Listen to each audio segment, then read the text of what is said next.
Live streaming is on. All right. I'll give you, just going to go finger down to 0, and then you start, all right? Do it out loud and then stop at like 3 because I'm looking at something. All right. 5, 4, 3. Ladies and gentlemen, welcome back to the Pizzas Here podcast, your home for all content and news surrounding the Washington Capitals, along with the NHL. Today we're joined by another special guest, JJ Regan. He was a Capitals multimedia producer for 6 years from 2012 to 2018, and now he's a full-time Capitals writer since 2018. JJ, how are you? Good to be on with you guys. Let's see. I see a reverse retro jersey. Very nice. And then we got Thank you. one of 3 people in the world to own an Arizona Coyotes jersey. That's pretty sweet. Got to rep my boys. They need all the money they can get right now. Yeah. Known Coyotes fans at the Pizzas Here podcast. So our first question for you today, JJ, is what's your life like as an inside writer and content producer for the Caps and NHL? And how'd you get to where you are today? Life is very busy. So, it's funny. My mother-in-law was over yesterday and she said, before you became a sports writer, I used to think that sports writers didn't do any work. They just watch games, and you work all the time. Yeah, I literally work all the time. You never know how used you are to a Monday through Friday, work during the day sort of schedule until you don't have it anymore.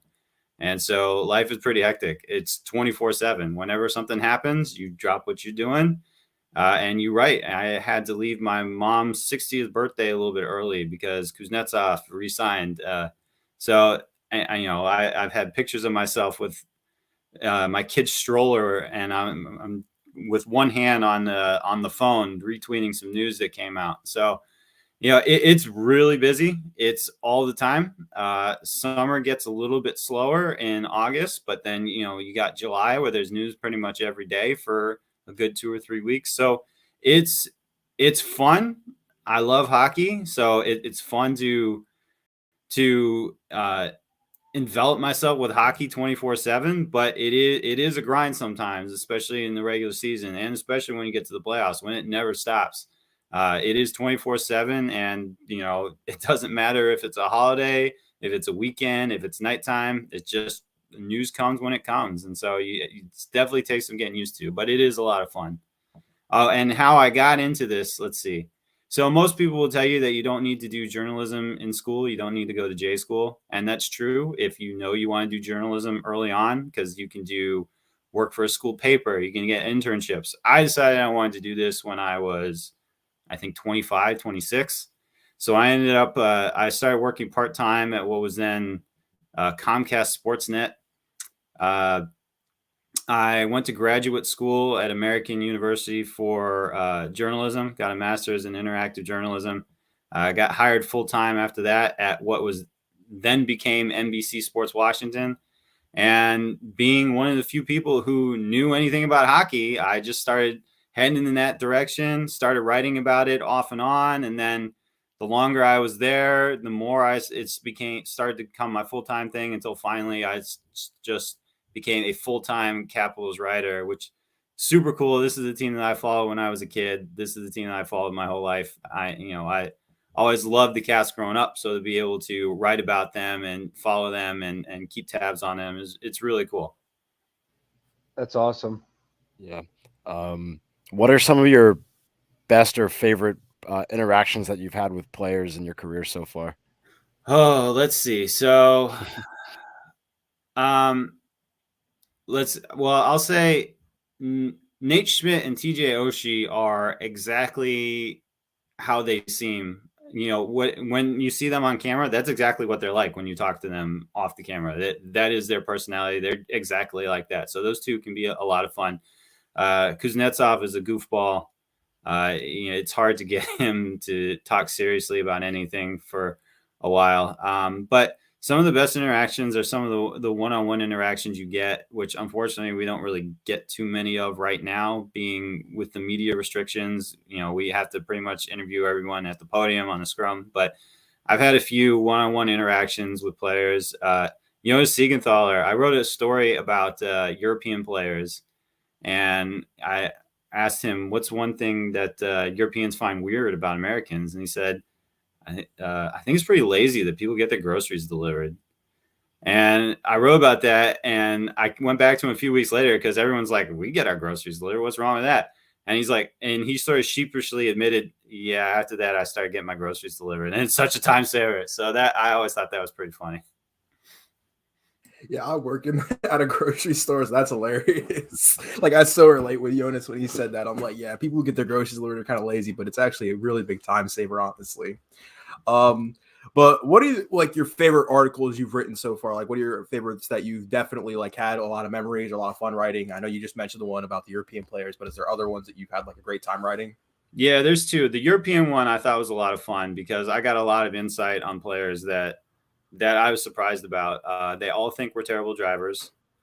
The Russian. What struck me is that the Russians really miss home more than anybody else. The Russians miss home. I think a little bit of a bigger culture shock for them than it is for anybody else. The Swedes, it's pretty easy for them. I should have figured out. I talked to Nicholas Backstrom about that story, and he wasn't great about it because all he kept saying was, well, I just love it here. It's great here. I love it here. I love it here. And it's like, I'm trying to figure out the stuff that you don't like, man. Come on. And then a week later, he signed his new deal, that deal that he's now on. So I should have figured out that something was up. But so that was an interesting one. The second one I did was, I didn't even talk to anybody about this one. I did a story comparing, I can't remember if it was comparing each player or each team to a Game of Thrones character, because I watched every episode, so I was totally into it and compared. I think it was each team, and I think if I remember, the Caps were Danny because it was the whole time you were just like, so are you gonna like take over the throne or not? We keep waiting for this to happen. What's going on here? So this was obviously before the Cup. So I had a lot of fun with that one because you get to combine, Game of Thrones with hockey. And then, okay, once the pandemic hit, the first thing I did was I went to my boss and said, I need you to expense NHL, whatever year it was, NHL 20 for Xbox, because I'm going to play all these games and write about them as if they were real hockey games. So I enjoyed doing that until, in fact, and from there, eventually they started broadcasting. They made me stop because eventually Joe B and Locker started broadcasting simulated games. So I wasn't allowed to write about them anymore because they needed them for the broadcast. So those were some that stick out. Those were fun ones. That's awesome. Like you told your boss, hey, I need to get this video game for our job. You're paying for this. And he just said, that's it. Oh man, that's a dream. Honestly, that's pretty awesome. Yeah, it was definitely, it didn't take much convincing either. I'm not sure they thought it would last all that long, but a few weeks later, I'm still writing about video game simulated games. So it's like asking your parents. It's like, hey, mom, can I get this game for Christmas? It's like, right. Yeah, I got you.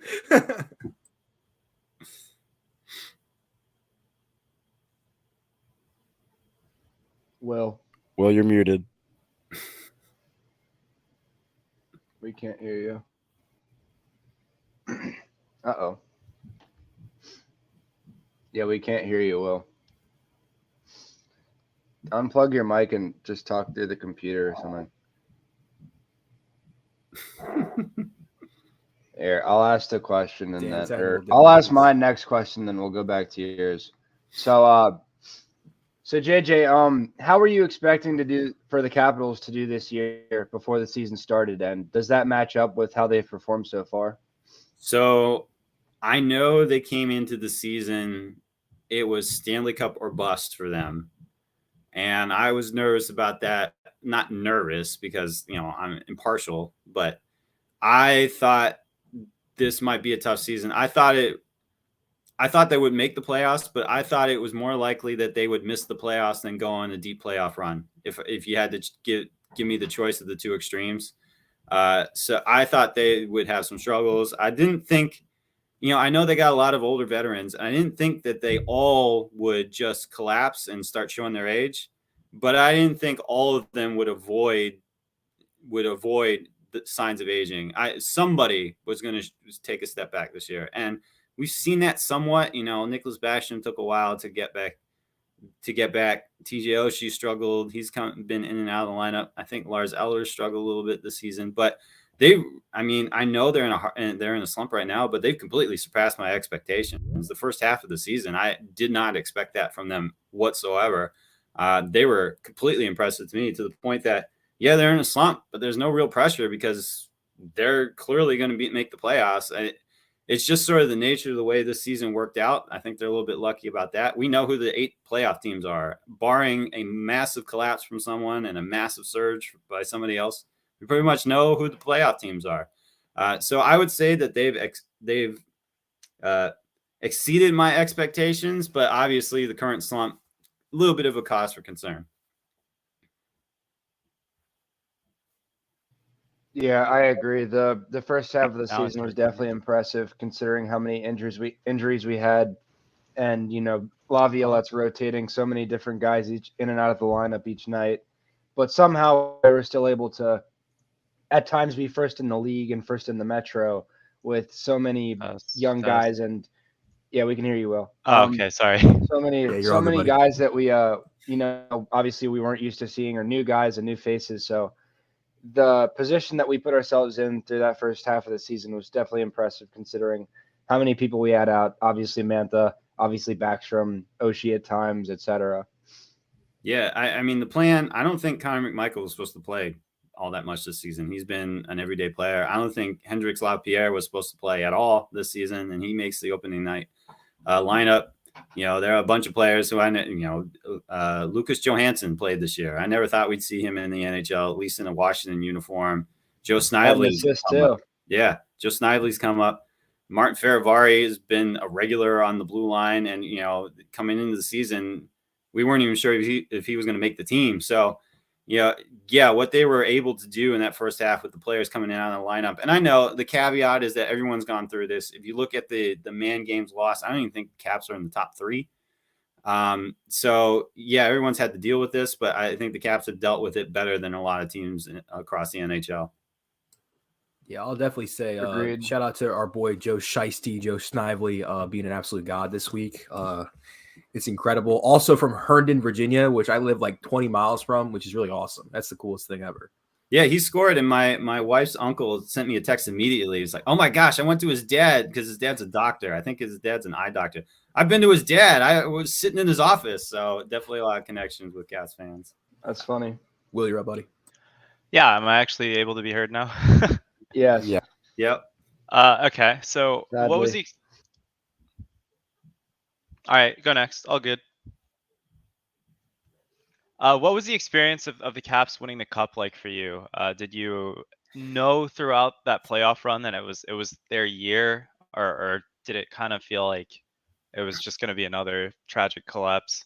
So when they went down 2-0 against Columbus, I thought, okay, same thing this year. And even when they came back to tie it 2-2, I think, I don't know if they were up or if it was tied at 2. I said, okay, even if they come back to win this series, it's not going to matter. They're not going to be able to beat Pittsburgh playing like this, because Columbus was a team that they definitely should have just rolled over, and Columbus gave them everything they could handle. So I didn't have much faith until they beat Pittsburgh, because I knew from years ago that the year that they managed to beat the Penguins in the playoffs would be the year that they went on to win the cup. So when they won Game 6 against Pittsburgh, I knew they would beat Tampa. I knew they would beat Vegas. And yeah, there were some nervous moments there against Tampa when Tampa rattled off 3 straight wins. And you thought, oh, okay, well, let's see what happens here. But yeah, I knew they were going to win once they beat Pittsburgh. But definitely some nervous moments there in that first series. What was that like? There's a lot of sleepless nights. It was more work than I've ever had, ever. It was pretty crazy. The night that they actually won the cup. So I was working with Tarek El-Bashir at the time. He was the full-time writer. So I was based mostly in our studio in Bethesda. I didn't do much traveling for the playoffs. The night that they won the cup, I was writing in the studio until I think about 5 a.m. I got back at about 6:30 in the morning. And at that time, my son was a little less than a year old. So I couldn't even go to bed yet because I had to drop him off at daycare. So it was 6:30.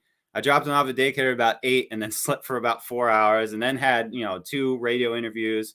And even then you couldn't take a breath because they came and they just partied the whole time. Like, 1 or 2 days later, I had to go to Nats Park because they took the cup to Nats Park and then there was the parade. So there was no moment to take a breath. And I'll tell you, there's something else I realized. You don't realize how fast the off season goes until you cover the team that makes it all the way. Because, usually, okay, done in the late April, early May, maybe mid-May.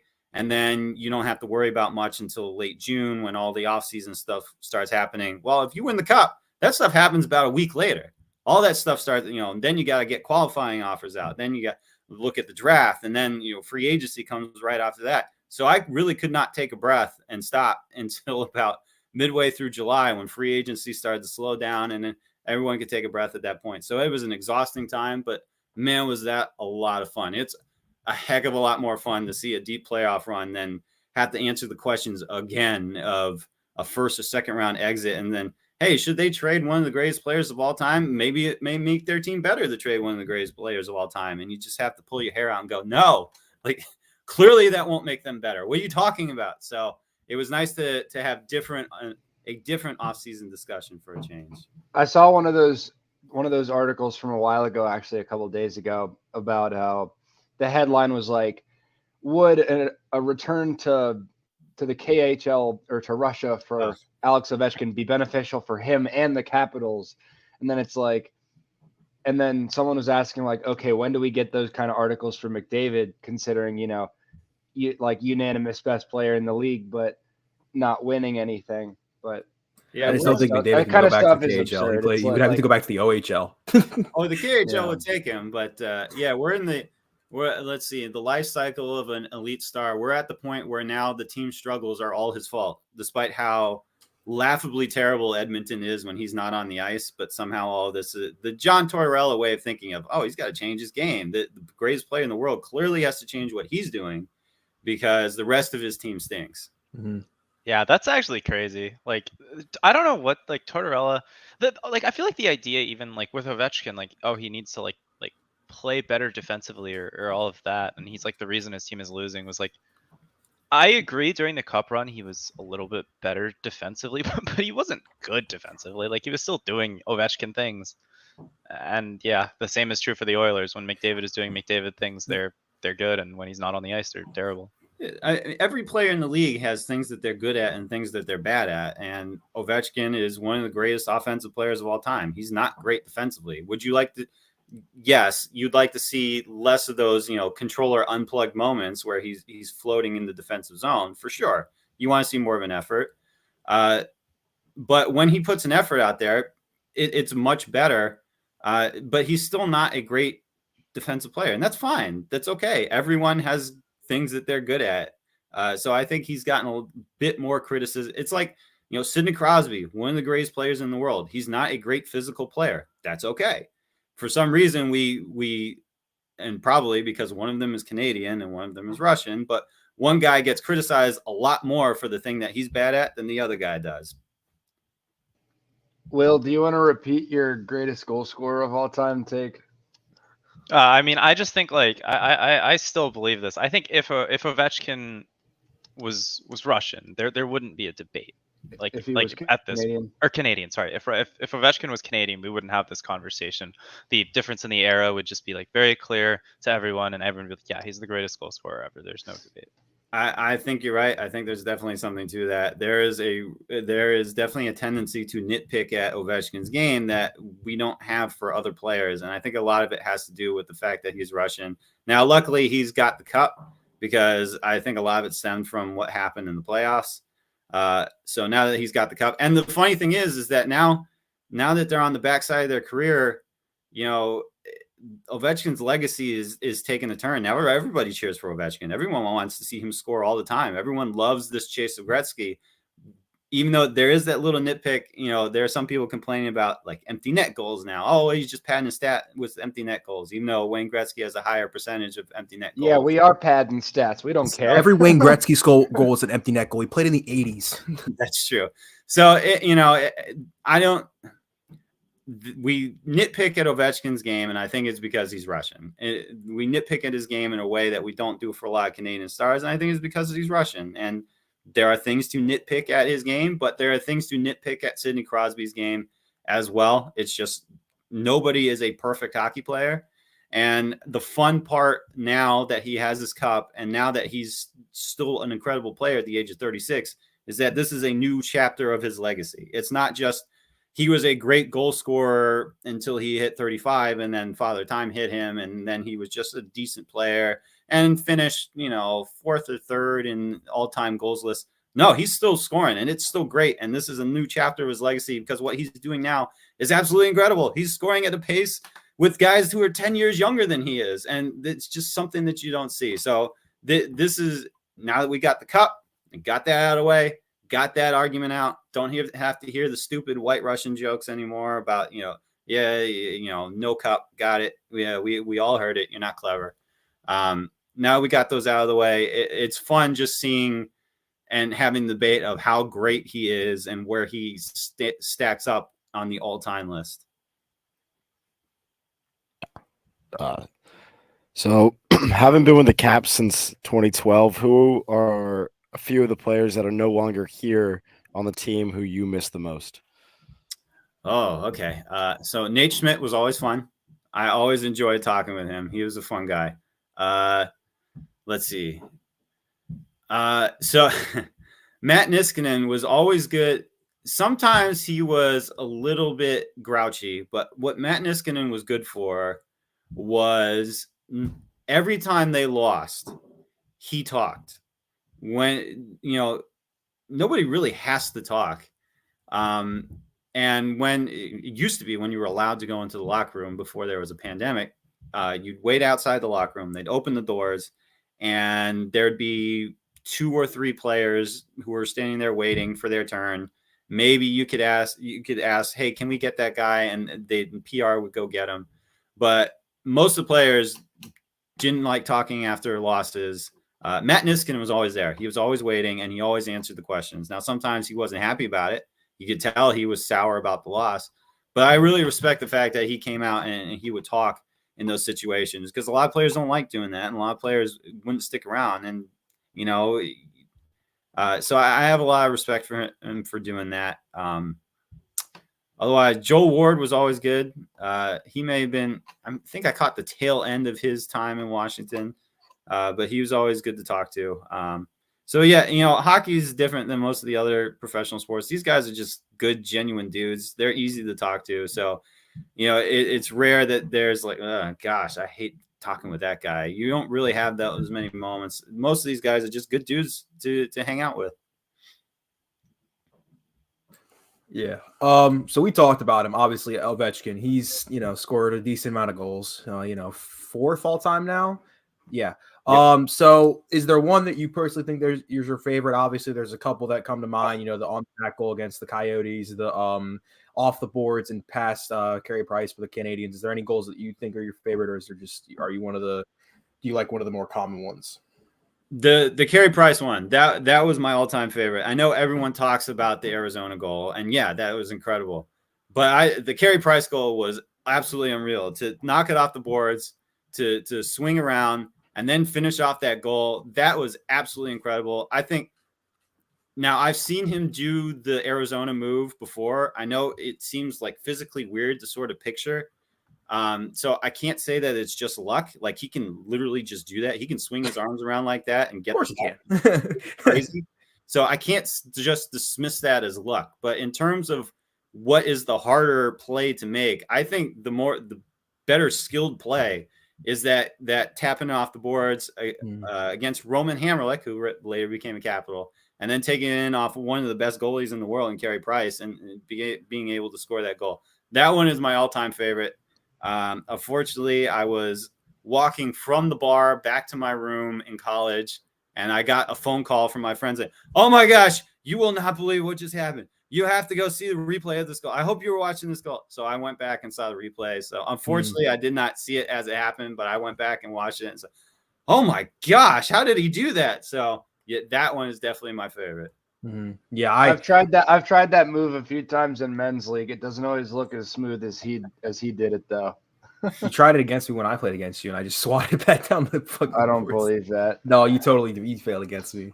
But yeah, I agree because like you said, that's a little bit more of like you bounce it off the boards like that, you lose your ability to control the puck throughout the Arizona goal. I think the entire time he does have like the puck in his possession, and it's like he's always got it on his stick.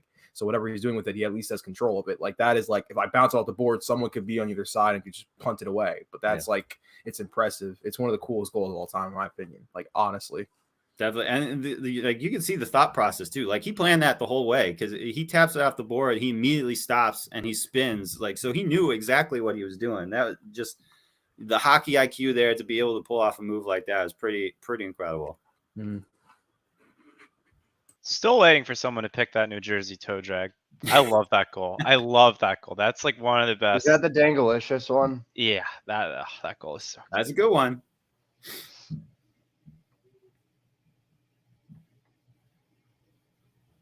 Well, you're up. Oh wait, it is my turn. So I just I wasn't looking at Not your day. I was looking at Ovechkin goals on YouTube. You got to respect the grind.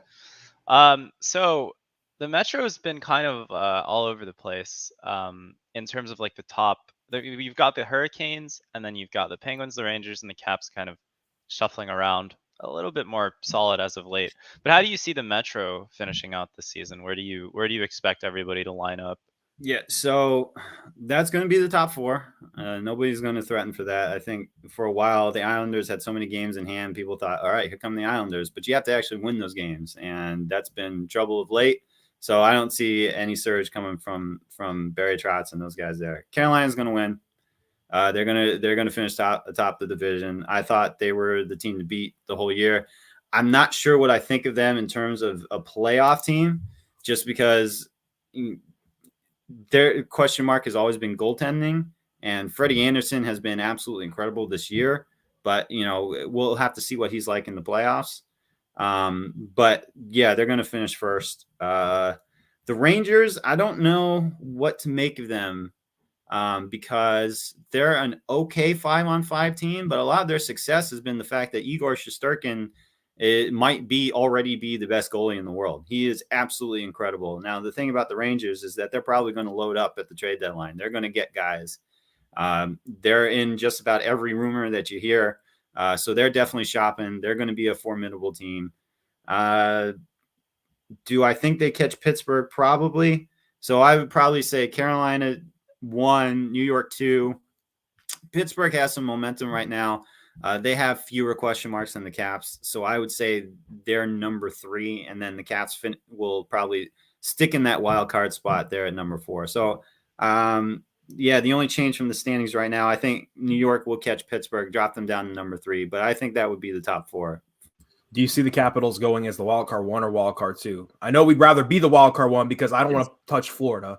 But would you see them being wild card 1, or do you think Boston jumps them and becomes wild card 1? So Boston has a few issues here. I think the Capitals are going to be, once they get out of the slump, and it looks like they may be sort of starting to come out of it a little bit. I think they stay ahead of Boston, and you're absolutely right. You do not want to finish in that second wild card spot because you don't. As tough as the Metro looks, the Atlantic is worse. You don't want to play Florida the first round. You don't want to be in the side of the bracket that has Tampa Bay.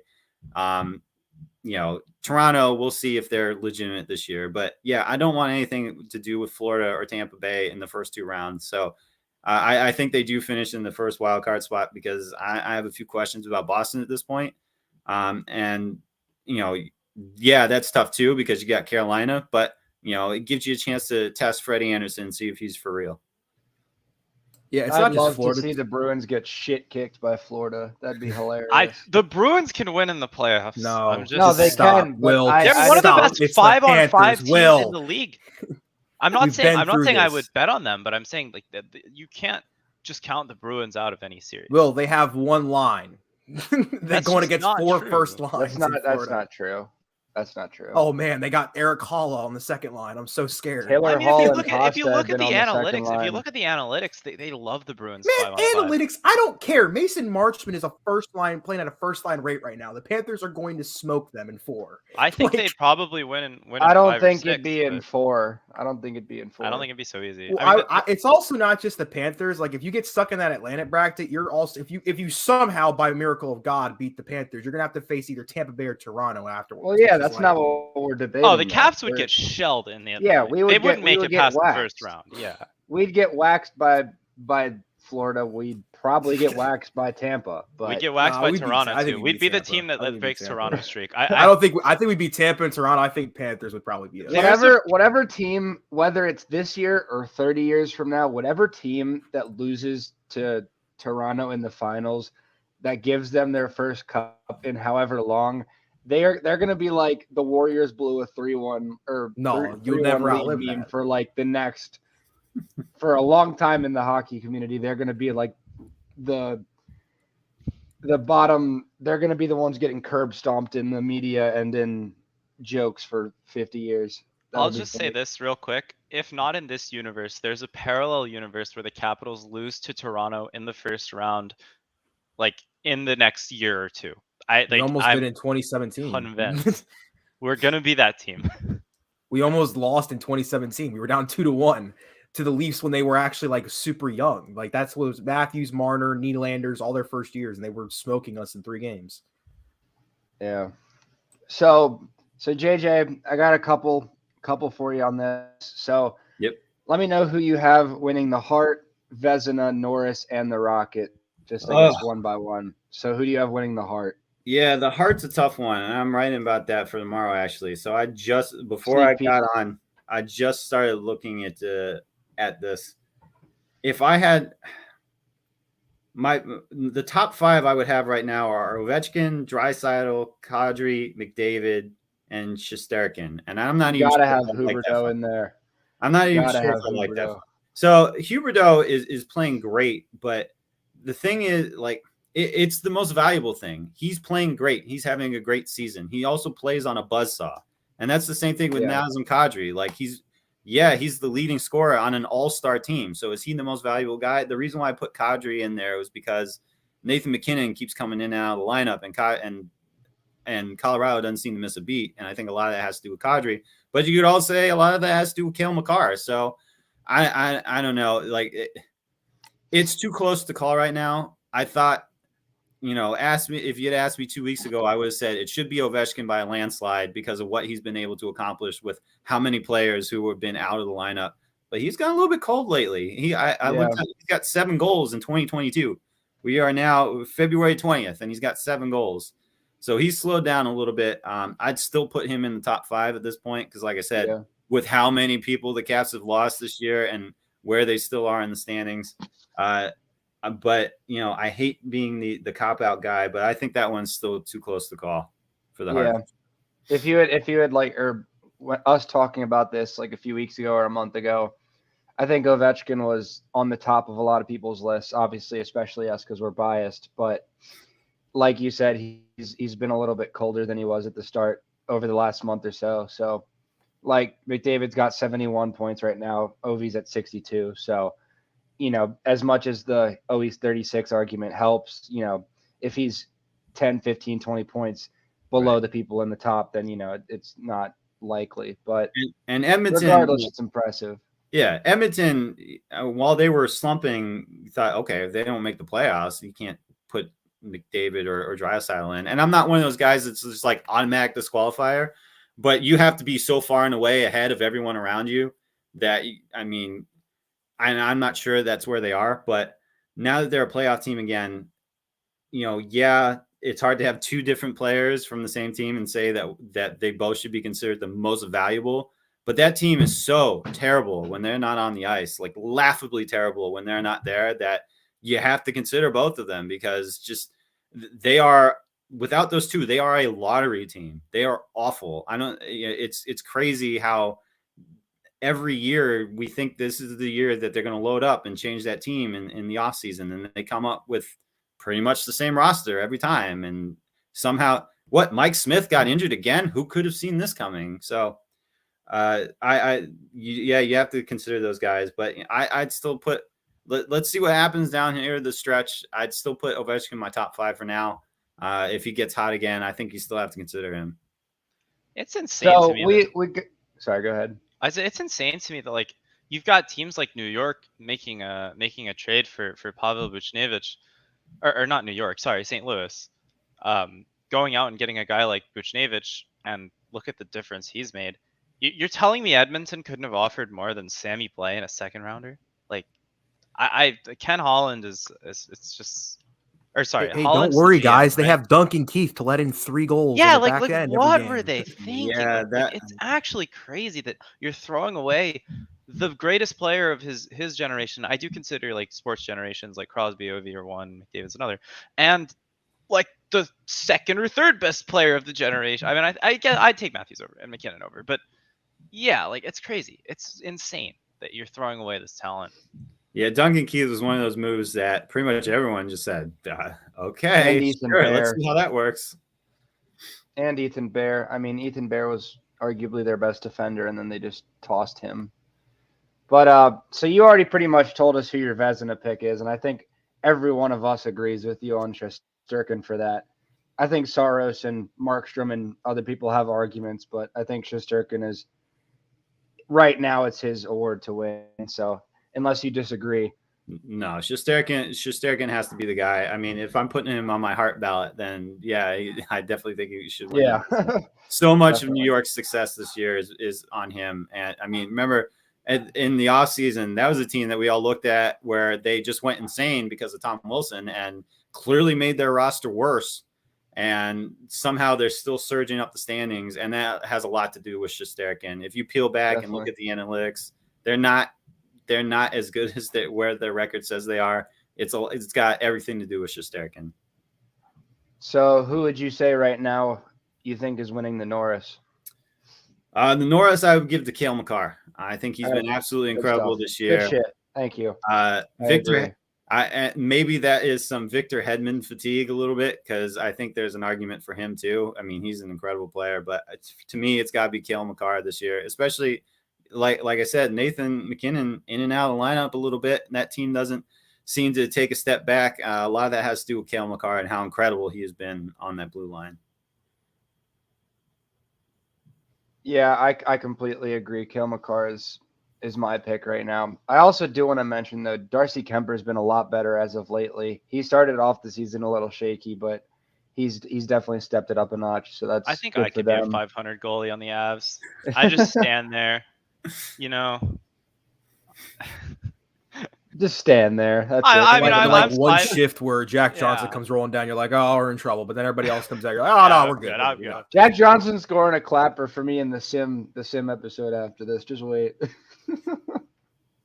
Well, yeah, you talking about NHL simulation and stuff and writing about that. It's actually funny because last week for our episode we did like a fantasy draft, like where the 4 of us each tried to draft our best possible like lineup, and then we did a worst possible team draft, which was also funny in itself. But after this episode today, we're gonna like run those lineups through like Chell simulations to see how they do against each other. So that's gonna be funny. Nice. But Yeah. that's pretty funny that it's like, you had mentioned that and it's coincidental, but that's cool. Where were we? Yeah, I agree with the Cale Makar. Definitely. I think other people have arguments. Obviously Adam Fox is always going to be up there now. Victor Hedman's always going to be in the conversation. Roman Yossi's in the conversation this year. But I give it to Cale Makar right now, especially just like his goal scoring pace. I think it's like the best goal scoring pace for a defender since Bobby Orr or something absurd like that I saw. But it's awesome that he's blossoming into the elite, defender that we've obviously been seeing glimpses of over the past couple of years. So Rocket's definitely a tough one. Obviously, we want to give this to Ovechkin and we want to cancel everyone out. But right now, Draisaitl's winning with 35. Matthews is already up to second with 33, even though he started off with missing some games, injury. Chris Kreider's also tied for second right now with Austin Matthews with 33. And then we have our boy Ovechkin with 31 and fourth. So that's definitely a tough one. But how do you see that shaping out? So I think I'll give that one to Draisaitl just because the Oilers need him to do it. They just need to squeeze every single point in production out of Draisaitl and McDavid because they just don't have a choice. Kreider, I don't even think Kreider has 30 goals in his career before this year. So I'm not sure that he's going to be able to keep up the pace with guys like Draisaitl and Matthews. Everyone north of the border wants to give it to Matthews and expect him to eventually do it. He could. I think it'll come down to Draisaitl and Matthews. But right now, I would give the edges to Draisaitl. I don't think Ovechkin's going away. I think he will. As good as he is and as consistently as he scores, he's also a streaky goal scorer. Mm-hmm. And whereas most people go like, streaky as in, they go 10 games without goals. When he goes on a streak, he scores like 6 goals in 3 games. And then he just doesn't slow down from there. So I think we're in for one of those like March surges where all of a sudden he's scoring. He's got, 2 hat tricks in the course of 2 weeks and all of a sudden he's scoring. So I don't think he's done. But I think I give it to Draisaitl right now. Yeah, I think that's definitely a fair take. I'd love to see a couple hat tricks from Ovechkin before the year's over. That'd be awesome. Obviously, we had the one against Florida earlier this year. That was a crazy day. I remember watching that game, and I was actually at a friend's hockey game, and I was like keeping up to date with the game on my phone. And the buddy whose game I was at is actually a Panthers fan, so that added to it. But he comes out of the dressing room after the game, and I'm like, yeah, you should have been watching that game. My boy Ovi just dropped 3 on your head. And then, that was funny, but definitely would like to see some more of that. So who do you think has been the Capitals' best rookie this year? And then overall, who do you think will win the Calder? So the best rookie, and he's the one that gets overlooked a lot because a lot of people don't think of him as a rookie anymore. It's Martin Ferravari. If you look heading into this season, we weren't sure who was going to be who's going to be the number 2 left defenseman on this team. We knew Orlov, and we thought, okay, they're going to try Orlov Karlsson again, even though it doesn't work both guys are great, not the best tandem together. All right, well, I guess they're going to have to do that this year. And then we're thinking, okay, it's either going to be Ferravari or Kempny getting the top 4 role. We'll see how that works for them. I don't know. I mean, Ferravari's took and run with it. He's been great. They put him in the top pair, and he has been great all season. Now, he has hit the wall a little bit. He's not as good or as dominant now as he was in the first month of the season, but he's definitely not a detriment to this team. And it's just crazy now to think about, okay, he has cemented himself as a top pair defenseman for this team. When at the beginning of the year, we were thinking,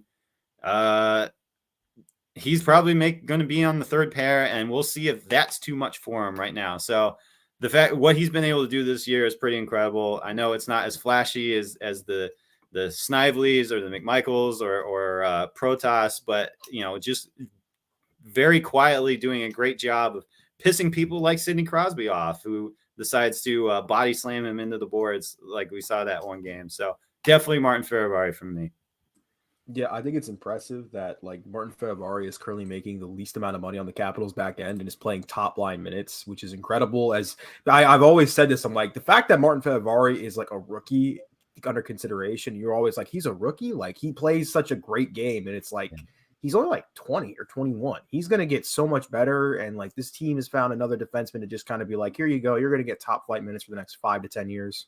It's really nice. Yeah, he's always been a really smart player. I think that's what they really liked about him, but he's also waiver exempt. So coming into this year, I thought he would get screwed because they were so close to the cap. I thought there'd be a lot of occasions where he wasn't going to be in the lineup because they would just have to take him out to save his cap space so they could make all the pieces work.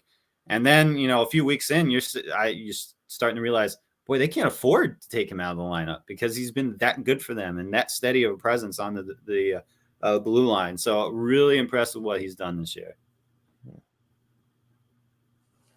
Who's your overall Calder? I think Jake asked that. Who's your overall Calder? Because I know there's a few names. Oh, overall Calder. So, okay. So I think Zegras will win it because of the name recognition after the All-Star break. I think Lucas Raymond probably should because he's been great for Detroit all year. But so is Moritz Seider. So I wonder if there's going to be a little bit of a split in the ballot for the Detroit rookies a little bit. And especially after the All-Star, the dodgeball thing, which was fantastic. I think Zegras is ultimately going to win it. If I had to vote this year, though, I'd probably give it to Lucas Raymond.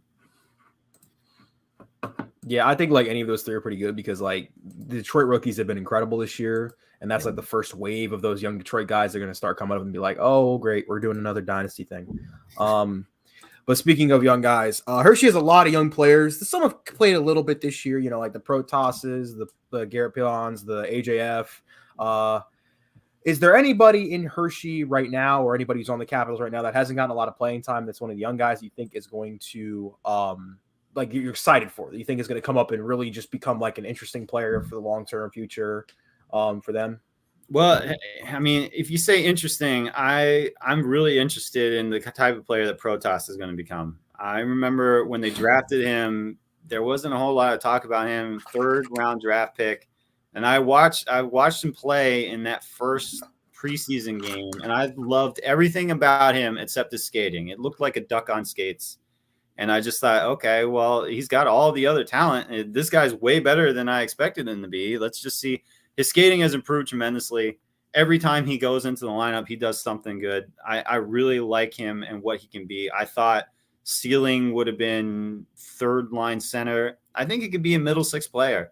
I think there's a lot of debate on some of these players. I don't know if McMichael is going to be better as a winger or a center yet. I don't know about Protas either, but he's an intriguing player. He's one of those guys, with the draft after the first 2 rounds, it's pretty much just a lottery. And it looks like the Caps cashed in on one of their lottery tickets with Protas. Really interesting player, and I'm really interested to see the kind of guy that he turns into over time. Absolutely. Is there any love for AJF? What do you think about him? Y'all so hyped about this guy. I like him. I think he is a faster Scored again today. I think he's Carl Hagelin, what Carl Hagelin used to be. I think he's pretty much exactly that player. I know it's easy to say, okay, Swedish guy with the long hair projects to be another Swedish guy with the long hair. So it feels a little lazy, but that's exactly his game. He's more of a defensive player. I know some people get excited about the offensive stats. I don't think that's going to be what he is in the NHL. I don't think you can expect him to be, a 20 goal scorer or anything like that. But I think he can fill the role that Carl Hagelin had when he was first here. Just be a dependable bottom 6 penalty killer who can, with his speed, threaten every time he's on the ice. He's someone that other teams will have to account for whenever he's on the ice because he can get behind them. So I do like him. I do like where he projects. And now that it looks like he's staying in North America because that was an issue. Oh yeah, I remember. First few years, it's always a bad sign when they come here and then they end up going back. You're always worried about that. But now that he's here and it looks like he's going to stay in North America, I think he definitely projects to be a bottom 6 NHL forward. And I just want to make one more statement. Correct me if I'm wrong, guys, but wasn't AJF like claimed by the Sabres last year at some point? Yeah, he was on there. This offseason. He was. Yeah. It was this Sabres. offseason? This offseason. It was the preseason this season. And the only reason why they couldn't get him, they wanted to get him in a preseason game. They couldn't because of his visa status because they had to be transferred to Buffalo. And eventually they just couldn't get him into the lineup, put him back on waivers, and he was reclaimed by the Caps. Yeah. He was a Sabre for like a week. Thank God for visa, guys. And now he's the 2nd top scorer on Hershey. Now he's great on the Bears. I mean, he's good. I don't think he's as good defensively as Carl Hagelin is. I know y'all hate Carl Hagelin, at least them 3. I don't know about you, JJ, but I don't know. I mean, Carl Hagelin. I didn't realize you were such a Carl Hagelin fanatic. Yeah, what is this, Will? I don't think he's a good offensive player, but like you look at our 4th line, and like that is like the perfect 4th line. I mean, obviously I've said this many times. We can pull receipts. Nick Dowd and Garnet Hathaway. Nick Dowd and Garnet Hathaway are the 2 perfect 4th line players. Carl Hagelin is a perfect penalties. Perfect. Yeah, that's true actually. Carl Hagelin is a perfect not in the offensive zone 4th line player. I don't think he can be so easily replaced, but I mean, we'll see because he's obviously not. It sounds like what JJ's saying, Will, is there's a perfect Carl Hagelin replacement in the AHL right now. That's a lot cheaper than what he is, and we can totally replace him. So I don't agree. I don't agree that he can play defense as well. I mean, obviously JJ is more knowledgeable than I am. He's only played 9 games in the NHL this year, though. It's also like we got to give him more of a chance. Yeah, I'd love to see him get another chance next year because next year we're probably going to see. I'd rather like give a guy who's like 7 years younger than the older guy and almost $2 million less on the cap every year a chance to try to prove himself and develop into being more strong defensively in the big leagues than spend over $2 million on a guy who's like 33 and is Carl Hagelin, you know? When you have I'd Ovechkin, rather Nick try our Backstrom, chances you with try to win AJF. now, and it doesn't matter. You're not trying to develop anybody. You're trying to win now. All right, so then next year, because I mean, They're still gonna have. They're gonna try it. For a there's couple no more reason to keep Carl Hagelin on this team next I year. agree. Next year they should try a different option. Anyway, JJ, who is winning the cup this year? And also, who's an underdog that like maybe not as many people are talking about, but that you think everyone should really start to keep an eye on as a true contender? So I'm going to go chalk, and I'm going to say Colorado. It's their year. They are absolutely incredible, and eventually Tampa Bay's got to run out of gas. Like at some point, I think you see it in the playoffs this year. At some point, they run out of steam. So Colorado is my team. I don't know if you can call Calgary's in first place in the Pacific, so I don't know if you could call them a sleeper team at this point, but they look really good. The real sleeper for me is going to be Minnesota. They look really good. I think they went. They had a 10-game point streak after the Winter Classic. And the other thing to keep in mind is because they bought out Parise and Suter, they have so much dead cap space coming up. I think starting next year, that this is the year they now have to go for it this year because they're not going to have cap room to load up on players the next few years. So I think you're going to see them really busy at the trade deadline. I think you're going to see them load up on players, and I'm interested to see what they can do when it comes to the playoffs because they're really good already. Let's see what they can get at the trade deadline and see how good they can be once the dust settles. You just made Joey's day. I freaking love the Wild so much with all my heart. I want them to succeed. I love Kirill Kaprizov. I think he's the next like Ovechkin level kind of player. No. Shut up, Will. Dude, he's already like 25. He's got to like do that now. Like he's not what you think a real rookie is. I don't care. Doesn't matter. Or He's still in the Calder. He's- The point is he's. He I'm can't just be the I'm- next Ovechkin. He's got to be I doing it love right that, like, now. Ryan Hartman's having a first line season with them, and it's just like, yup, that's what Kirill Kaprizov can be. He's actually benefiting his teammates around him, and he's actually like giving them better stats and stuff, and helping them be better players. It's awesome, and I love that because last year everybody was like, oh my god, he's gonna play 1 year and then dip to Russia, and then he came back, and now it's like, oh my god, he's amazing and incredible. They've got another rookie too who just can't. Matt Boldy. Yeah.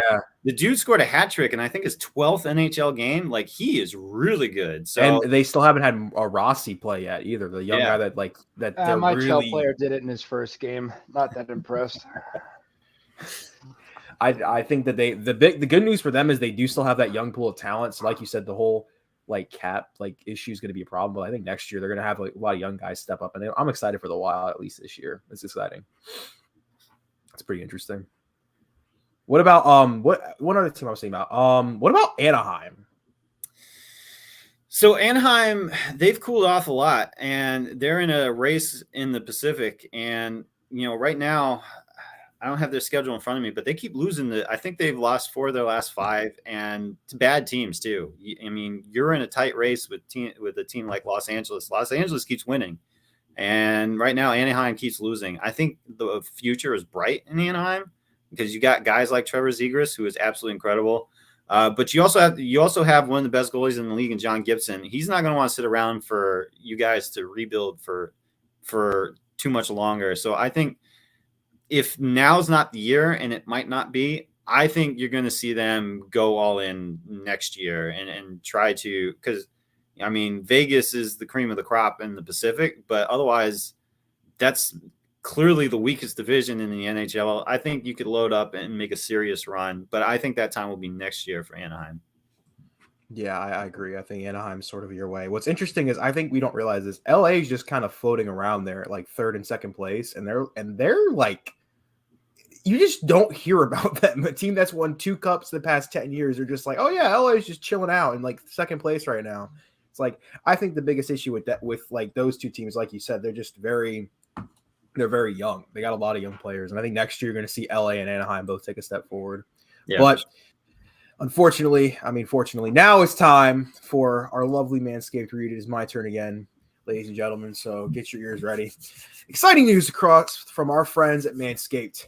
Just launched their 4th generation performance package. This ultimate package includes the Lawnmower 4.0. You heard that right, the 4.0 Manscaped Lawnmower. The leaders in male grooming have done it again to make your grooming game next level. Join the 4 million men worldwide who trust Manscaped with their new performance package 4.0 by going to manscaped.com. And for 20% off, use that free shipping. Use that code PHP. Again, that's code PHP at manscaped.com for 20% off and free shipping. That's probably the cleanest Manscaped read we've had in a while. Like, dude, I always go all out for this. You know me. You know me. stuff. I go all out for this stuff. No, I don't mean clean as in your reading ability. I mean clean as in like the content of the script. Wow. Dang, I you hate good. you shot me down. Damn. Well, now I'm taking over the next part of the segment since you said that. So now we have the Capitals have just played 2 games this past week. All right. Yeah, well, don't shit talk me. And they played Not at the shit-talking you. Flyers. I was clearing up what you missed. Doesn't matter. They played at the Flyers 5-3. They almost lost, and then they played an incredibly good game against the Predators in Nashville, 4-1. I mean, the Preds game was probably as easy to talk about because there wasn't a lot of bad. They had that amazing passing performance by Nick Jensen or did I mix it up? Did they play the Preds first? They did Yes. play the Preds. This first. is why I I mixed was it up. doing it. That's my bad. That's my bad. I Go ahead, Will. I don't agree with your Predators take, dude. Yeah, neither do I. Straight up, like these are 2 games, like 2 wins for a team that's struggling. And yet watching both the games, and I did watch both the games like fully through, I was like thinking, darn, like this team isn't that good. I mean, against the Predators, Samsonov got shelled for 40 minutes and went like absolutely berserk in that and saved absolutely everything. And we got like 3 posts. Like when you have 3 posts and you still feel like your goalie did well, like that says a lot about the chances that were being given up. I mean, Samsonov probably, if I bet you if there are advanced stats on that game, he was like 4 expected goals against in the first 40 minutes. Like, Yeah, I'm gonna go ahead and stop you, Will. The deserved to win meter from that game is 67.7% to the Capitals in that game. We played really well in that game against the Predators. there's no way. Well, the stats are literally saying you're wrong, so I don't know He what got to tell you, man. shelled. He got shelled in the first 40 minutes. Yeah, I don't. Ovechkin literally I had a don't care better what your goals meter for than says, like I'm half gonna the Predators disagree with combined. it. I don't know what you're talking about. You are Wait, on where are the something. analytics? I looked at an Go to analytics Money from- Puck. It literally says the Capitals outplayed the Predators. I'm not kidding. The important thing on those games, though, the Philadelphia game was bad, but No, that was terrible. That was They're- awful. they're at least, and the Montreal game even before that was awful too. They're playing basically an AHL team, but at least on the road they're finding ways to win, and they're not doing that at home. I can't really put my finger on what the difference is, but at least they're finding ways to win those awful games on the road. We also, for some reason, are like the one team in the league that just decides to get scored on by Cole Caulfield. Every time we Giving play him a them. career. Yes, I don't know if there's anyone in the NHL currently playing who did not get their first NHL goal against the Capitals. It just seems like everyone, when they make their first NHL goal, always comes against the Capitals. I don't know what it is about it.